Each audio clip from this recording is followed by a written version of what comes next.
మెదక్ జిల్లాలోని ప్రసిద్ధ పుణ్యక్షేత్రం ఏడుపాయల వనదుర్గమాత ఆలయం 2 రోజులుగా జలదిగ్బంధంలోనే ఉంది. భక్తుల భద్రతా దృష్ట్యా దర్శనాలు నిలిపివేశారు. అర్చకులు రాజగోపురంలో ఉత్సవ విగ్రహాన్ని ఏర్పాటు చేసి అమ్మవారికి పూజలు నిర్వహిస్తున్నారు. ఎగువ ప్రాంతాల నుంచి వరద పోటెత్తడంతో ఆలయ సమీపంలో ఉన్న వనదుర్గ ప్రాజెక్ట్ పొంగి పొర్లుతుంది. మళ్లీ ఏడుపాయల ఆలయం గంగమ్మ ఒడిలోకి చేరింది.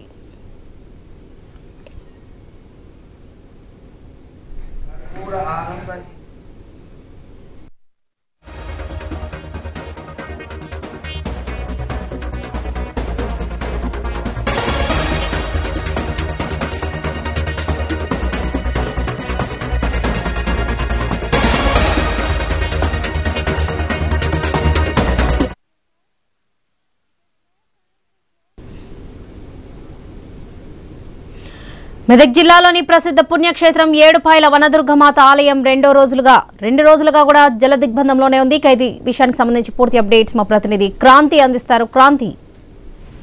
వరలక్ష్మి, మెదక్ జిల్లాలోని ప్రసిద్ధ పుణ్యక్షేత్రం ఏడుపాయల వనదుర్గ ఆలయం మళ్లీ జల దిగ్బంధంలోకి వెళ్ళింది.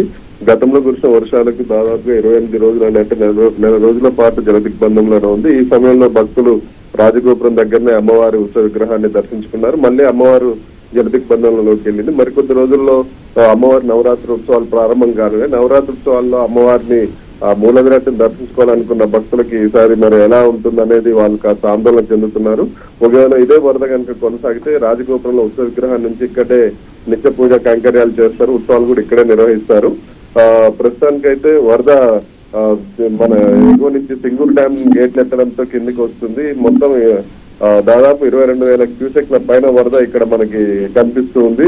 ఏడుపాయల వద్ద పైన ఎగువ ప్రాంతం నుంచి ఇంకా వరద ప్రభావం అయితే తగ్గేటట్టు అయితే కనిపించలేదు. మళ్ళీ ఇంకా మరోవైపు ఈ వర్ష సూచన కూడా కనిపిస్తుంది. దీంతో భక్తులకి అమ్మవారి మూల విరాట్ దర్శనం ఈసారి దొరకని పరిస్థితుల్లో మనకు కనిపిస్తున్నాయి. Varalakshmi. Right Kranti, thank you.